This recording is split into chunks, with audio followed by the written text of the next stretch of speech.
अल्लाह classes में आप सभी का स्वागत है। आज जैसा कि हम दो बात कहते हैं तो सुनो, कहा गया है कि हौसले भी किसी हकीम से कम नहीं होते, हर तकलीफ़ में ताकत की दवा देते हैं। तो इसलिए आप हौसले रखो, जो भी तकलीफ़ आएगा आपको ताकत मिलेगी। ठीक है, इसी बात से आज हम जो है गंगा नदी तंत्र के बारे में बताना चाहेंगे। और जो ये गुत्थी बहुत आसान है, इसको बड़ा ध्यान से समझना है, सब समझ में आ जाएगा कि उत्तर भारत से कौन सी नदियाँ आकर के गंगा जी में मिल रही हैं, दक्षिण भारत से कौन सी नदियाँ कैसे मिलेंगी, उसके बारे में ध्यान से देखना है। ठीक है, तो देखो ये अपवाह तंत्र सतोपथ ग्लेशियर जो है, सतोपथ ग्लेशियर से ये अलकनंदा नदी निकली है। कौन सी नदी निकली है बाबू? तो अलकनंदा नदी किससे निकली हुई है? सतोपथ ग्लेशियर से निकली हुई है। ठीक है, अब अलकनंदा नदी मिला लो और धौली गंगा मिला लो। जब ये अलकनंदा नदी से धौली गंगा जाके मिलेगी तो वहाँ पे विष्णु प्रयाग होगा। क्या होगा बाबू? विष्णु प्रयाग होगा। ठीक है, तो अब ये धौली धौली जाएगी, अलकनंदा नदी से मिल जाएगी तो विष्णु जी मिलेंगे वहाँ, तो विष्णु प्रयाग होगा। याद रखना, अलकनंदा नदी से जब धौली गंगा जाके मिलती है तो क्या होता है बाबू? विष्णु गंगा। ठीक है, आगे अब अलकनंदा नदी से नंदाकिनी देखो जाके मिल रही है यहाँ पे। ये देखो नंदाकिनी मिली, जैसे ही नंदाकिनी मिली तो न से नंदाकिनी, न से नंद प्रयाग नाम पड़ गया। ठीक है, धौली गंगा मिलेगी तो विष्णु प्रयाग, और नंदाकिनी जी जब अलकनंदा नदी से मिलती हैं नंद प्रयाग कहते हैं बाबू। अब आता है पिंडार। क्या आता है? पिंडार। हाँ, जब पिंडार नदी अलकनंदा नदी से जाके मिलती है तो उसको कर्ण प्रयाग बोलेंगे। क्या बोलेंगे बाबू? कर्ण प्रयाग। तो सोचो कर्ण प्रयाग में कौन सी नदी मिलती है अलकनंदा से? तो पिंडार नदी मिलती है, इतना याद रखना। अब देखो अलकनंदा नदी से जब मंदाकिनी नदी जाके मिलेगी तब क्या करोगे? तो वहाँ पे मंदाकिनी जब मिलेंगी तो रुद्र प्रयाग हो जाएगा, क्योंकि मंदाकिनी बहुत गुस्सा भाई नारी है, नारी जी गुस्सा भी करेंगी तो रुद्र बहुत रौद्र रूप ले लेंगी तो रुद्र प्रयाग। तो याद रखना कि मंदाकिनी नदी जब अलकनंदा नदी से मिलती है तो वहाँ पर रुद्र प्रयाग होता है। कौन सा जगह होता है बाबू? रुद्र प्रयाग होगा। ठीक है, कौन सा जगह होगा? रुद्र प्रयाग होगा। ठीक है, और ठीक है, आगे देखते हैं हम। जब भागीरथी नदी अलकनंदा नदी से जाके मिलती है तो वहाँ पे क्या बोलते हैं बाबू? देवप्रयाग ना, क्योंकि भागीरथी इतना बड़ा नाम है, तो भागीरथी देवी के जैसा नाम है इसका, भागीरथी। तो याद रखना कि भागीरथी जो है देवप्रयाग में अलकनंदा नदी से जाकर के मिलती है। ठीक है, अब गंगा नदी देखो वैसे होते होते चली आ रही है केदारनाथ से होते हुए। अब हम देखेंगे उत्तराखंड से ही तो गंगा निकली है, होते होते आ रही है। देखो अब यमुना नदी भी आकर के जो है गंगा में मिलेंगी, लेकिन कहाँ पे मिलेंगी? प्रयागराज में मिलती हैं। कहाँ पे? देखो यहाँ से आते आते यमुना नदी कहाँ मिली है बाबू? तो ये प्रयागराज में से मिल गई यहाँ पे। ठीक है, ये देखो प्रयागराज में। ठीक, अब यमुना नदी की भी सहायक नदियाँ हैं, तो टोन्स, हिंडन, कौन कौन सी? टोन्स इधर से ऊपर से जो कि उत्तराखंड में है, हिंडन नदी भी उत्तराखंड में है। दोनों जो है यमुना नदी में आके मिल जाती हैं। दोनों नदी क्या कर रही हैं? वो सब यमुना नदी में आके मिल रही हैं। और जब यमुना नदी में मिलेंगी, ठीक है, और उसके बाद में इटावा में आएंगे। तो अब देखो जो दक्षिण से यमुना में जाकर के मिल रही हैं, कौन कौन सी नदियां हैं? चंबल नदियां हैं, चंबल नदी और क्षिप्रा नदी। तो चंबल नदी जो है जनापाव पहाड़ी महू एमपी से निकलती है। कहाँ से निकल रही है चंबल नदी बाबू? ये चंबल नदी जनापाव की पहाड़ी है, महू मध्य प्रदेश से निकली हुई है। और ये यहीं से एक धारा आती है क्षिप्रा नदी। दोनों चंबल नदियाँ और चंबल और क्षिप्रा मिलकर के आगे बढ़ती हैं। उसके बाद में एक जो है बाएं तरफ से मेज नदी आकर के मिल जाती है इसी में, और दाहिने तरफ से काली सिंध नदी आकर के मिल जाती है। ठीक है, फिर आगे बढ़ेगा, फिर आगे बढ़ेंगे तो फिर देखो बनास नदी आकर के मिलती है बाएं तरफ से, फिर दाहिने तरफ से पार्वती नदियाँ आकर के मिल रही हैं। ठीक है, ये कहाँ पे मिलेंगी? तो ये मिलेंगी यमुना में। कहाँ मिलेंगी? यमुना में। अब देखो उसके बाद यमुना इटावा से थोड़ा सा जब आगे बढ़ेंगे, तो आगे बढ़ेंगे तो देखेंगे बेतवा नदी जो है हमीरपुर में है। बेतवा नदी कहाँ पे है बाबू? ये देखो हमीरपुर में है। ये विंध्यन पहाड़ी से उद्भव हुई। तो कोई पूछे कि बेतवा नदी किस पहाड़ी से निकली हुई है, तो भैया विंध्यन की पहाड़ी से निकली हुई। तो बेतवा, बेतवा का मतलब एक बेटा होता है तो उसका माँ कौन हो जाएगा? विंध्य पहाड़ी। तो बेटवा कहाँ से निकली है? विंध्यन पहाड़ी से बेतवा नदी निकली है। और वो भी जाकर के इटावा के आगे जाकर के ये जाकर के यमुना में मिल जाती है। उसके बाद में एक केन नदी बांदा में पड़ता है। केन नदी यूपी का एक ज़िला है बांदा, वहाँ पे केन नदी पड़ता है, वह भी जो है जाकर के यमुना में मिल जाता है। और यमुना नदी अब बहुत पानी हो गया यमुना नदी में, वो जाकर के कहाँ पे मिलती है बाबू? प्रयागराज में मिलती है। कहाँ पे मिलती है बाबू? प्रयागराज में मिलती है। ठीक है, कोई दिक्कत नहीं होना चाहिए। और रामगंगा नदी जो है उत्तराखंड में मिल जाती है गंगा से। ये देखो रामगंगा नदी उत्तराखंड में गंगा से मिल जा रही है। कोई दिक्कत यहाँ तक तो नहीं होना चाहिए।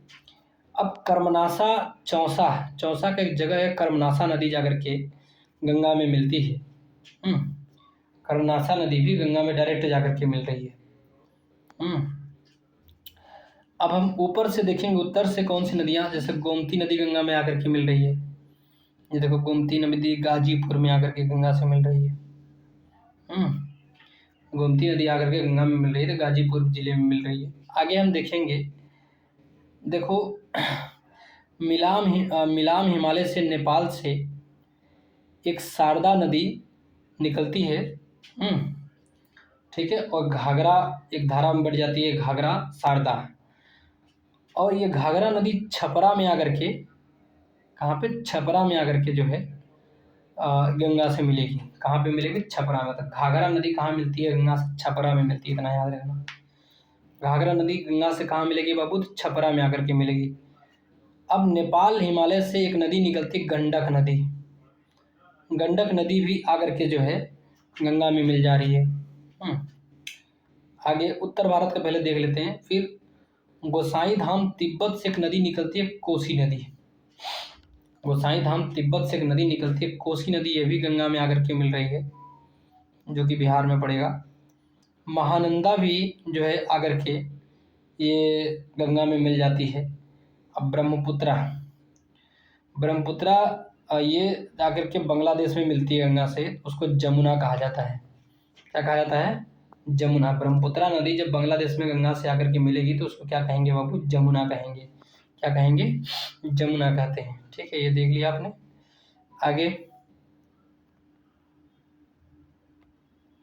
आगे देखना है, इधर बता दिए थे दक्षिण भारत की। कौन? देखो सोन नदी, अब पुनपुन नदी। ठीक है, दो नदी हैं जो दक्षिण से आकर के गंगा में मिल रही हैं डायरेक्ट। सोन नदी और पुनपुन नदी हैं जो दक्षिण से आकर के गंगा में मिल रही हैं। सोन नदी ये पटना में आके मिल रही है। ठीक है, और पुनपुन नदी भी आकर के मिल रही है गंगा से। ठीक है, सोन नदी जो निकली है अमरकंटक के पठार से निकली है। अब सोन नदी में रिहंद नदी और कोयल नदी दोनों का समागम है। ठीक है, सोन नदी में रिहंद नदी और कोयल नदी दोनों का क्या है बाबू? समागम है। दोनों आकर के मिल जा रही हैं। और सोन नदी पटना में जाके गंगा से मिल जा रही है। पुनपुन नदी भी गंगा से मिल रही है दक्षिण भारत से, मतलब कह रहे दक्षिण भारत से, कह रहे दक्षिण से उत्तर की ओर जाकर के मिल रही हैं। अब हुगली नदी जो है इसकी एक वितरिका है। ये वितरिका फरक्का पश्चिम बंगाल में। ठीक है, हुगली नदी जो है एक वितरिका है पश्चिम बंगाल में। और आगे हम गंगा नदी ऐसे देखो जाते जाते बे ऑफ बंगाल की खाड़ी में जाकर के गिर जाती है। ठीक है, इनका मुहाना। ठीक है ना, कहाँ पे गिर रही हैं जाकर के? तो बंगाल की खाड़ी में गिर जा रही हैं। इतना चीज़ समझ में आ जाना चाहिए आपको। ठीक है, अब आगे हम गंगा नदी की गंगा नदी उदाहरण है किसका? पूर्ववर्ती अपवाह का उदाहरण है। किसका उदाहरण है बाबू? गंगा नदी पूर्ववर्ती अपवाह का उदाहरण है। बांग्लादेश में देखेंगे क्या कह रहे हैं। बांग्लादेश में गंगा को पद्मा कहा गया है। ठीक है, बांग्लादेश में गंगा को क्या कहा गया है? पद्मा। और ब्रह्मपुत्रा को जमुना कहा जाता है। तो पहले बता दिए कि ब्रह्मपुत्रा को जमुना कहा जाता है बे ऑफ बंगाल की खाड़ी में। जब पद्मा और जमुना दोनों मिल जाएंगी तो मेघना कहा जाएगा। जब पद्मा और जमुना दोनों मिल जाएंगे तो मेघना कहा जाएगा। ठीक है, इतना याद रखना। लेकिन बांग्लादेश में गंगा का कोई पूछे तो पद्मा, बांग्लादेश में ब्रह्मपुत्रा का कोई पूछे तो जमुना, जब पद्मा और जमुना दोनों मिल गई तो मेघना। ठीक है, बहुत बारीकी से है, इसको ध्यान से समझना है आपको। अब यही चीज़ें हम आपको थोड़ी सी यहाँ पे बता दें कि रुद्रप्रयाग में अलकनंदा और मंदाकिनी मिल रही हैं। क्योंकि मंदाकिनी देवी गुस्सा जाती हैं तो रौद्र रूप ले लेती है, तो अलकनंदा से मंदाकिनी नदी मिल गई तो रुद्रप्रयाग कहा जाएगा। आगे हम देखेंगे नंदप्रयाग के बारे में देखेंगे। तो नंदप्रयाग में नंदाकिनी नदी मिलती है अलकनंदा से। ठीक है, याद हो जाना चाहिए। अब मैंने बताया कि कर्ण बेचारा दान उन देता था, पिंडा उंडा पारता था। तो याद रखना कर्णप्रयाग की जब भी बात होगी तो पिंडार नदी जब जो है अलकनंदा से जाके मिलेगी तो उसको कर्णप्रयाग कहेंगे। क्या कहेंगे? कर्णप्रयाग कहेंगे। आगे देवप्रयाग की हम बात करते हैं। किसकी बात करते हैं बाबू? देवप्रयाग की। तो जब अलकनंदा नदी से भागीरथी नदी मिलती है। ठीक है, अलकनंदा नदी से कौन सी नदी मिलती है बाबू? भागीरथी। जब भागीरथी मिलेगी तो भागीरथी देवी है तो देवप्रयाग। ठीक है, और धौली गंगा जो है दौड़ती दौड़ती आएंगी, अलकनंदा से मिलेंगी तो उसको विष्णु प्रयाग बोला जाएगा। ठीक है, क्या कहा जाएगा बाबू? विष्णु प्रयाग कहा जाएगा। ठीक है, बद्रीनाथ मंदिर जो है अलकनंदा नदी के तट पर स्थित है। तो कोई भी बंदा पूछे कि बद्रीनाथ का जो मंदिर कहाँ पे है बाबू? तो अलकनंदा नदी के तट पर है। ठीक है, आगे हम चलते हैं। देखो, बड़ा आराम से समझते चलो, सब कुछ समझ में आएगा। एक बार दो बार वीडियो को स्पीड करके देखो। क्यों नहीं, सारी दुनिया सीख रही है तो हम भी सीखेंगे, तुम भी सीखोगे। ठीक है, तो आप सब कुछ कर सकते हो। ठीक है, बस अपने ज्वाला को बढ़ाना है कि आंखें खुली हो तो पूरा जीवन ही विद्यालय है, जिससे सीखने की भूख है और किसी भी परिस्थिति में सीख सकता है। ठीक है, तो उसको आप ध्यान से सीखिए। कह रहा है कि दक्षिणी गंगा, गोदावरी को दक्षिण गंगा कहते हैं। दक्षिण गंगा की जब बात होगी तो गोदावरी कहा जाएगा। दक्षिण में आप गंगा नदी जैसे ही ढूंढोगे तो गोदावरी नदी को हम बोल देंगे। ठीक है, अब दक्षिण की गंगा पूछेंगे तो कावेरी नदी को बोलेंगे। अब इसमें देखो डिफरेंस क्या है कि दक्षिण की गंगा के नाम से गोदावरी, दक्षिण गंगा के नाम से जो है प्रसिद्ध है गोदावरी नदी, और कावेरी जो नदी है वो दक्षिण की ही गंगा है, कावेरी। तो जहाँ पे का आ जाए वहाँ की का की, तो याद रखना कि दक्षिण की गंगा हो जाएगा। और दक्षिण गंगा गोदावरी नदी को कहते हैं। गंगा की एकमात्र सहायक नदी जिसका उद्गम मैदान से होता है तो गोमती नदी का होता है, मैदान से। ठीक है, देखो गोमती नदी, ये देखो ये मैदानी एरिया है पूरा। इसका गोमती नदी का जो उद्गम होता है ना, ये मैदान से होता है। ये गाजीपुर में। आगे, गंगा की एकमात्र सहायक नदी जिसका उद्गम मैदान से होता है तो आप बोल सकते हैं गोमती नदी। फुलहर झील या पीलीभीत से उत्पत्ति होती है। तो फुलहर झील कहने का मतलब गोमती नदी की जो उत्पत्ति होती है ये फुलहर झील या पीलीभीत से उत्पन्न होती है। ठीक है, गोमती नदी की जो उत्पत्ति होगी पीलीभीत या फुलहर झील से उत्पत्ति होती है। ठीक है, याद रखना गोमती फुलहर झील ना। ठीक है, नाम भी गोमती फुलहर झील, कितना बढ़िया नाम है। यमुना की सहायक नदी पश्चिम से पूरब की क्रम में देखेंगे तो देखो पश्चिम से पूरब की तरफ देखोगे, देखो पश्चिम से पूरब की ओर यमुना की सहायक नदी क्या है? चंबल नदी दिख रही है इधर। ठीक है, यहाँ पे देखो चंबल नदी है ना। फिर उसके बाद सिंध नदी दिख रही है, चंबल सिंध।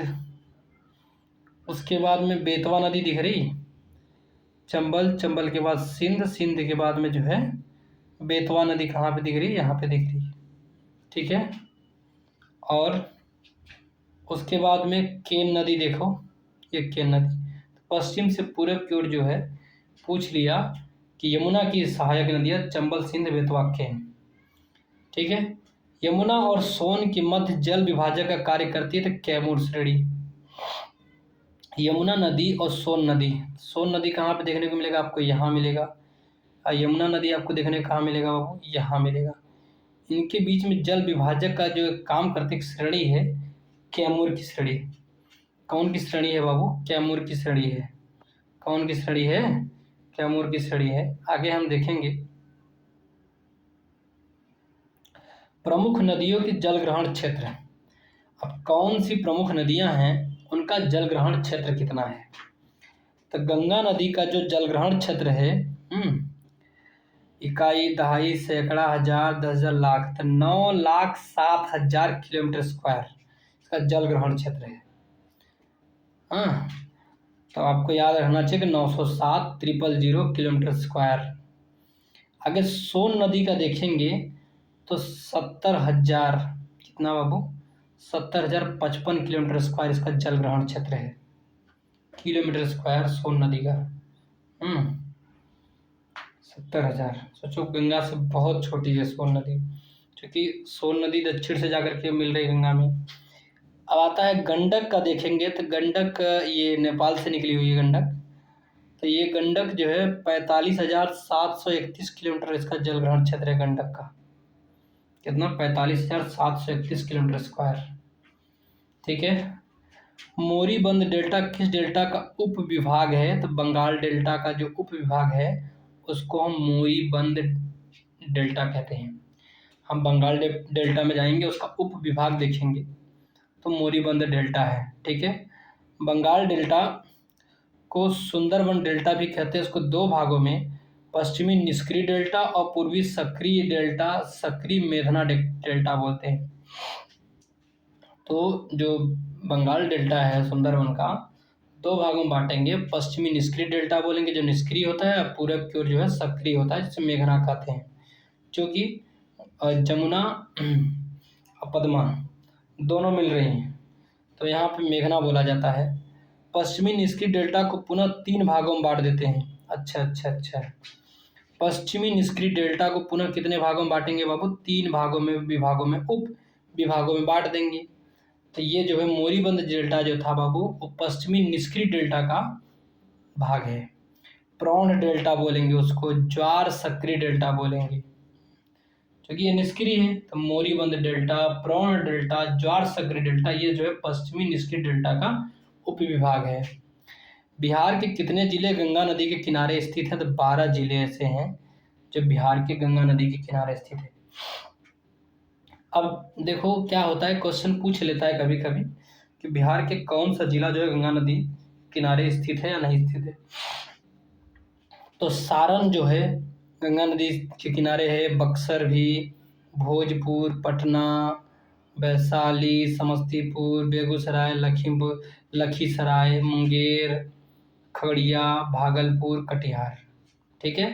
सारण, बक्सर, भोजपुर, पटना, वैशाली भी गंगा नदी के किनारे है, समस्तीपुर भी गंगा नदी के किनारे है, बेगूसराय भी गंगा नदी के किनारे, लखीसराय भी, मुंगेर भी गंगा नदी के किनारे है, खगड़िया, भागलपुर, कटिहार, ये 12 जिले जो हैं जो बिहार के गंगा नदी के किनारे स्थित हैं। ठीक है। आगे हम आपसे बोलना चाहेंगे कि जोंक नदी महानदी बेसिन का हिस्सा है। जोंक नदी जो है महानदी बेसिन का हिस्सा है। पता है जब हम लोग छोटे थे तो जाते थे भैंस उस लेकर चराने के लिए, तो नदी में जब भैंस को नहलवाएं या हम लोग नहाते थे तो जोंक होती थी, उसमें जोंक पकड़ लेती थी। तो ऐसे याद रखना कि जोंक नदी जो है महानदी बेसिन का हिस्सा है।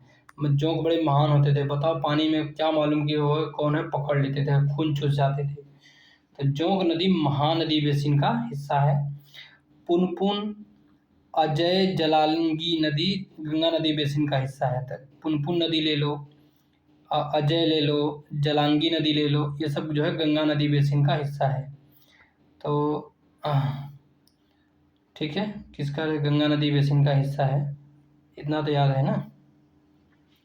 पुनपुन मैंने बताया था कि ये जो है दक्षिण से गंगा में जाके मिल रही। अजय नदी ले लो, जलांगी नदी ले लो, ये सब जो है गंगा नदी बेसिन का हिस्सा है। अजय नदी झारखंड में है। अब झारखंड वाले अजय रहते हैं, हारते नहीं हो। अजय नदी तो कहाँ पे मिलेगा? झारखंड में। जलांगी नदी पश्चिम बंगाल में। ठीक है, अजय नदी कहाँ पे देखने को मिलेगा बाबू? झारखंड में।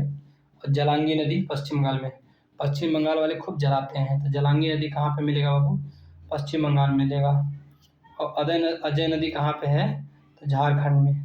ठीक है, अजय नदी कहाँ देखने को मिलेगा? झारखंड में। जलांगी नदी कहाँ पे देखने को मिलेगा? पश्चिम बंगाल में। ठीक है, आगे हम देखेंगे।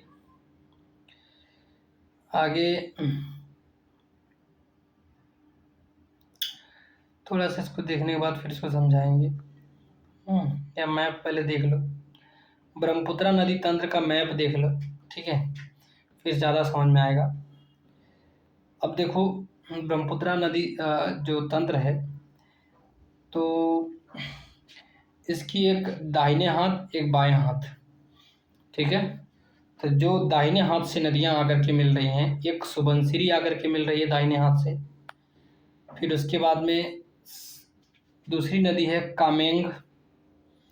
कामेंग नदी आकर के मिल रही है दाहिने हाथ से। फिर मानस नदी भी दाहिने हाथ से आकर के मिल रही है। संकोश नदी और तीस्ता। ये देखो, कामेंग नदी है, ये मानस नदी है, ये संकोश नदी है, ये तीस्ता नदी है। हाँ, ये सब दाहिने हाथ से मिलके आके मिल रही हैं। और गंगा नदी भी दाहिने हाथ से ही आती है, बांग्लादेश में मिलती है, तो पद्मा कहा जाता है या बंगाल में। आगे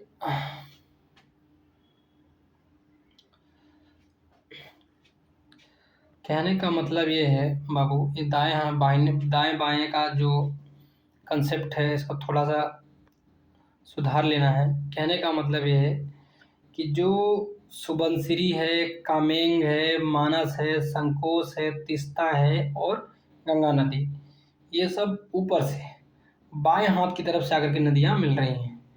अब दाएं हाथ की तरफ से जो नदियां जाकर के मिल रही हैं, अब दाहिने हाथ की तरफ दिबांग, दाहिने हाथ की तरफ है लोहित, दाहिने हाथ की तरफ बूढ़ी दिहांग, ये भी जो है ब्रह्मपुत्रा की सहायक नदियां हैं। दिखू नदी भी, ये भी ब्रह्मपुत्रा की सहायक नदियां हैं। केपिला धनसिरी, ये भी ब्रह्मपुत्रा की सहायक नदियां हैं।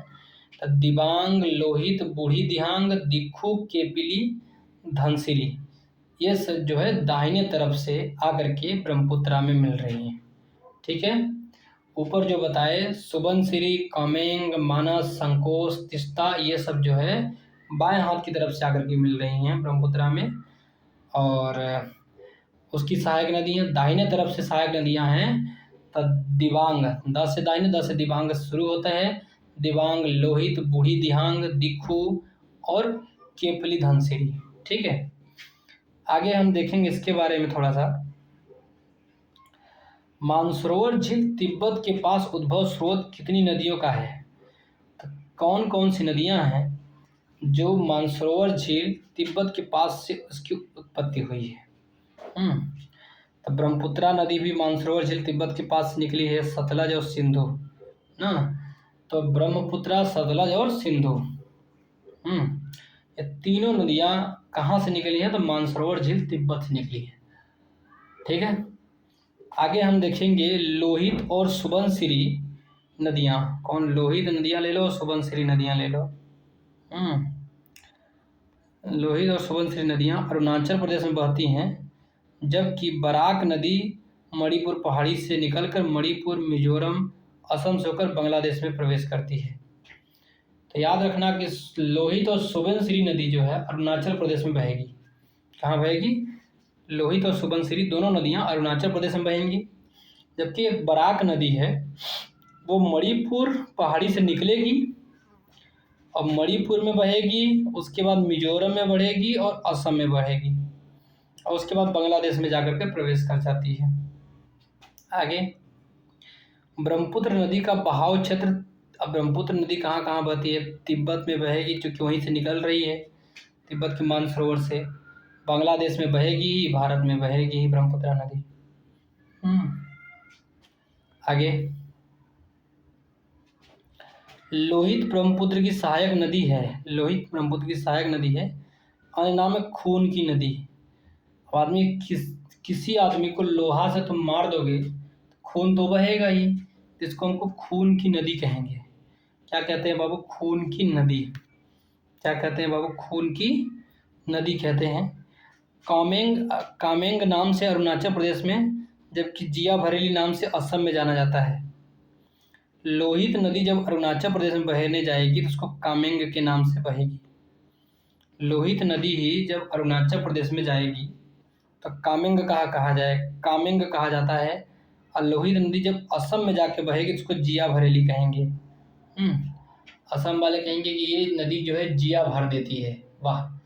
तो असम वाले जो है लोहित नदी को जिया भरेली कहते हैं, और अरुणाचल प्रदेश वाले कामेंग नदी को, अरुणाचल प्रदेश जो है, और अरुणाचल प्रदेश वाले लोहित नदी को क्या बोलते हैं? कामेंग बोलते हैं। तो कामेंग एक ही नदी है। लोहित, कामेंग और जिया भरेली तीनों एक ही नदी है। लोहित नदी को ही अरुणाचल प्रदेश में क्या कहा जाता है बाबू? तो कामेंग। और असम में क्या कहा जाएगा? जिया भरेली। और लोहित नदी का एक अन्य नाम भी है खून की नदी। ठीक है। तीस्ता नदी का उद्गम देखेंगे सिक्किम में है।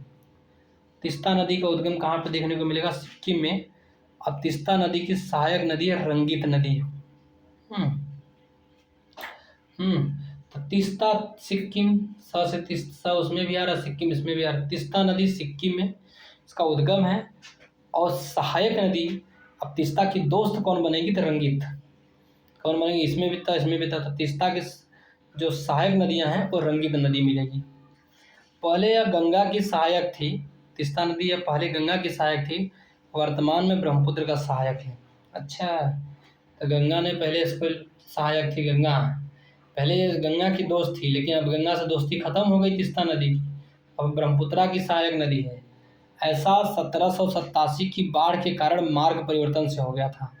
1787 में एक बाढ़ आई थी, बहुत ज़्यादा बाढ़, और उस बाढ़ के कारण जो है मार्ग परिवर्तन हो गया। उसके कारण तीस्ता नदी जो है अब ब्रह्मपुत्रा की सहायक नदी है। पहले किसकी थी? गंगा की थी। 1787 की पहले गंगा की सहायक नदी थी, 1787 के बाद किसकी है? ब्रह्मपुत्रा की सहायक नदी है। और तीस्ता की सहायक नदी कौन है? रंगित नदी है। कहाँ से निकली है बाबू? सिक्किम से निकली है। ठीक है। दक्षिण भारत की प्रमुख नदियाँ, अब देखेंगे गोदावरी नदी। गोदावरी ना, तो भैया लोग गोटी खेलते हैं। क्या खेलते हैं भैया? गोटी लोग खेलते हैं। तो गोदावरी नदी त्रयंबकेश्वर, टी से त्रयंबकेश्वर, नासिक, महाराष्ट्र से निकली हुई है। 1465 किलोमीटर की दूरी तय करती है। तो गोदावरी नदी निकलेगी जहाँ से, त्रयंबकेश्वर, नासिक, महाराष्ट्र से निकलेगी त्रयंबकेश्वर से, और जैसे ही त्रयंबकेश्वर से निकलेगी तो 1465 किलोमीटर की दूरी तय करेगी। उसको क्या बोलते हैं बाबू? गोदावरी नदी है। कृष्णा, अब भाई कृष्णा लोग तो भाई महाबली होते हैं, तो महाबलेश्वर महाराष्ट्र से निकलती है और 1400 किलोमीटर की दूरी तय करती है। कितना बाबू? 1400 किलोमीटर की दूरी क्या करती है ये? 1400 किलोमीटर की दूरी तय करती है। ठीक है। अब आप सोचो, गोदावरी 1465 किलोमीटर दूरी तय कर रही है, लेकिन कृष्णा थोड़ी कम दूरी तय कर रही है, 1400 किलोमीटर, लेकिन महाबलेश्वर महाराष्ट्र से निकली है। नर्मदा नदी तो अमरकंटक से निकलेगी, मैकाल पर्वत से निकलेगी, अब 1312 किलोमीटर की दूरी तय करेगी। नर्मदा ये भी काफ़ी दूरी तय करती है भाई। महानदी सिहावा पहाड़ी छत्तीसगढ़ से निकलती है। अब देखो, महानदी जो है सिहावा पहाड़ी छत्तीसगढ़ से निकलती है और 851 किलोमीटर की दूरी तय करती है। महानदी कहाँ से निकलेगी? महान है तो लोग कहते हैं कि बड़ा महान है, तो लोग उसको सिहा देते हैं, अरे बड़ा महान, बड़ा मजबूत आदमी बा। तो उसको याद रखना कि महानदी किस पहाड़ी से निकलेगी बाबू? तो सिहावा पहाड़ी छत्तीसगढ़ से निकलती है और 851 किलोमीटर की दूरी तय करती है। कावेरी, अब भाई कावेरी को किसने पैदा किया है बाबू? ब्रह्मा। तो ब्रह्मगिरी पहाड़ी से निकलती है, 800 किलोमीटर की दूरी तय करती है। कोडागु कर्नाटक। ब्रह्मगिरी पहाड़ी कहाँ? कोडागु कर्नाटक में। कोडागु कहाँ पे है बाबू? कर्नाटक में। तो कावेरी को दक्षिण की गंगा कहा जाता है, तो याद है आपको? ठीक है, मैंने बताया था। अब ब्रह्मगिरी पहाड़ी से कावेरी नदी निकलती है, 800 किलोमीटर की दूरी तय करती है और कोडागु कर्नाटक में है। आता ताप्ती नदी। ताप्ती नदी जो है ये मध्य प्रदेश मुल्ताई बैतूल जिला से निकलती है। मुल्ताई मध्य प्रदेश के मुल्ताई बैतूल जिला से निकलती है और 724 किलोमीटर की दूरी तय करती है। मुल्ताई पहाड़ी है मध्य प्रदेश में, वहीं से निकलेगी और ताप्ती नदी जो निकलती है बैतूल जिला, ठीक है, 724 किलोमीटर की दूरी तय करती है। ठीक, इतना बात तो याद होना चाहिए। आगे हम देखेंगे गोदावरी नदी की सहायक नदियाँ कौन कौन सी हैं। ये दक्षिण गंगा बोलते हैं गोदावरी नदी को, दक्षिण गंगा। अब गोदावरी नदी, अब गंगा वाली बात है तो पूर्णा रहेगी। पूर्णा तो गोदावरी को ही कहेंगे। गोदावरी, वाह वाह। वर्धा, वर्धा भी गोदावरी को ही कहेंगे, सहायक नदियां हैं इसकी। प्राणहिता भी गोदावरी के लिए जान दे देती है जाके बेचारी, प्राणहिता। प्रवरा भी गोदावरी के लिए जान देती है, प्रवर हो जाती है। मंजीरा भी मंजीरा बजाती है गोदावरी के लिए। बेनगंगा भी गोदावरी के लिए। इंद्रावती भी गोदावरी से मिलती है जाके। कहने का मतलब है कि पूर्णा, वर्धा, प्राणहिता, प्रवरा, 4 नदियाँ इधर, मंजीरा, बेनगंगा, इरावती, 3 नदियाँ इधर। 7 नदियाँ जो है गोदावरी नदी की सहायक नदियाँ हैं। पूर्णा, वर्धा, प्राणहिता, प्रवरा, 4। पूर्णा, वर्धा, प्राणहिता, प्रवरा और मंजीरा, बेनगंगा, इंद्रावती, ये 7 नदियाँ किसकी है बाबू? गोदावरी की सहायक नदियाँ हैं। ठीक है, किसकी सहायक नदियाँ हैं बाबू? गोदावरी की। आगे आता है कृष्णा नदी। ये क्या आती है बाबू? कृष्णा नदी। तो कृष्णा नदी देखेंगे तुंगभद्रा, कोयना, घाटप्रभा, मूसी, भीमा, मालप्रभा, पंचगंगा, दूधगंगा। कृष्णा, अब कृष्णा की सहायक नदियों के बारे में देखेंगे। तुंगभद्रा, अब भाई, अब कई भद्र, कृष्णा जी ने कितने लोगों का भद्रा उतार दिया होगा। कितने लोग, कोयना वोयना, ये सब भी कृष्णा की सहायक नदियां हैं। घाट प्रभा, कितनी घटनाएं घटी होंगी कृष्ण के समय में, तो घाट प्रभा नदी भी किसकी सहायक नदियां हैं बाबू? कृष्णा की। अब कृष्ण जी भाई मुंशी के रूप में भी काम करते थे, मुंशी थे भाई, तो मुंशी नदी भी कृष्णा की सहायक नदियां हैं। अब भीम, कृष्ण भाई, उसके जो दोस्त होंगे बड़े भीम नाम के होंगे, तो भीमा नदियाँ। अब मालप्रभा, भाई जहाँ पे कृष्ण रहेंगे वहाँ पे पैसा वैसा माल तो रहेगा ही। मालप्रभा नदियाँ भी कृष्णा की सहायक नदियाँ हैं। पंचगंगा, कृष्ण भगवान खड़ी हो जाते ऐसे 5 गंगा खड़ा कर देंगे। पंचगंगा, गंगा भी जो है कृष्णा की सहायक नदियाँ हैं। अब दूधगंगा, अब बताओ अब दूध चढ़ाया जाता है, सोचो, दूध चढ़ाएंगे तो कहाँ से? गंगा की धारा बह जाती है, दूध की धारा बहती, तो दूध गंगा भी कृष्णा की सहायक नदियाँ हैं। अब कोई पूछे कि तुंगभद्रा किसकी सहायक नदियाँ हैं बाबू? कृष्णा की। कोयना किसकी सहायक नदियाँ हैं? कृष्णा की। घाटप्रभा किसकी सहायक नदियाँ हैं? कृष्णा की। मुंशी किसकी सहायक नदियाँ हैं? कृष्णा की। भीमा किसकी सहायक नदियाँ हैं? कृष्णा की। मालप्रभा किसकी सहायक नदियाँ हैं? कृष्णा की। पंचगंगा किसकी सहायक नदियाँ हैं? कृष्णा की। और दूध गंगा किसकी हैं? कृष्णा की। अब कावेरी को दक्षिण की गंगा कहते हैं बाबू। क्या कहते हैं? दक्षिण की गंगा। अब यहाँ पे देखो तो इसका अमरावती जो नदी है ये दक्षिण में ही है, इसकी सहायक नदियाँ हैं। भवानी भी दक्षिण में, इसकी सहायक नदियाँ, काबिनी भी और हेमावती भी। इसका मतलब 4 लड़कियों की तरह नाम लग रहे हैं, अमरावती, भवानी, काबिनी, हेमावती। चारों जो नदियाँ हो जाएंगी ये कावेरी की सहायक नदियाँ हो जाएंगी। किसकी सहायक नदियाँ हो जाएंगी बाबू? कावेरी की सहायक नदियाँ हो जाएंगी।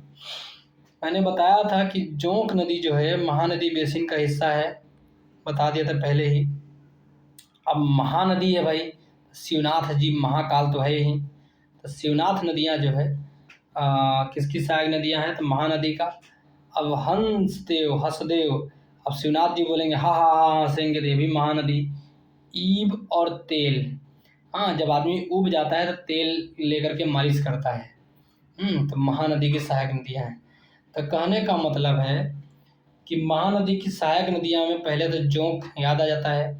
अब शिवनाथ जी आते हैं तो महानदी की सहायक नदियाँ हसदेव महानदी। अब शिवनाथ जी हंसेंगे हा तो हसदेव नदियाँ हैं, ये भी महानदी की सहायक नदियाँ हैं। ईब नदी भी ईब नदी जो है महानदी की सहायक नदियाँ हैं। और तेल जो है भी महानदी की सहायक नदियाँ हैं। ठीक है, आगे अब हम देखेंगे कावेरी नदी का उद्गम कहाँ से होगा। तो कावेरी नदी मैंने कहा था कि ब्रह्मा भगवान की बेटी है कावेरी। तो ब्रह्मगिरी पहाड़ी कोडागु कर्नाटक से इसका उद्गम होता है। अब बहती कहाँ है कावेरी नदी, तो केरल, कर्नाटक, तमिलनाडु और पुदुचेरी 4 जगहों पे, 3 राज्य और एक केंद्र शासित प्रदेश। ठीक है, केरल, कर्नाटक, तमिलनाडु और पुदुचेरी 4 जगहों पे इसका प्रवाह क्षेत्र है। 4 राज्यों में लगभग मान लो कावेरी नदी का, केरल, कर्नाटक, तमिलनाडु, पुदुचेरी। अपवाह मार्ग इसका कहाँ है से कहाँ तक है। तो श्रीरंगपट्टनम द्वीप, ठीक है, उसके बाद शिव समुद्रम द्वीप, उसके बाद श्रीरंगम द्वीप। ठीक है, इसका अपवाह मार्ग है श्रीरंगपट्टनम द्वीप, शिव समुद्रम द्वीप, श्रीरंगम द्वीप, 3। अब ठीक है, और ये शिव समुद्रम जो द्वीप है ये बे ऑफ बंगाल में है। कहाँ पे, बंगाल की खाड़ी में है, कोई दिक्कत नहीं होनी चाहिए। अब आगे हम यहीं पे अपने क्लास को विराम देते हैं। देखो, फटाफट लाइक करो, सब्सक्राइब करो, कमेंट करो और बेस्ट ऑफ लक। स्वस्थ रहो, मस्त रहो, खूब पढ़ते हो, मन लगा के पढ़ो।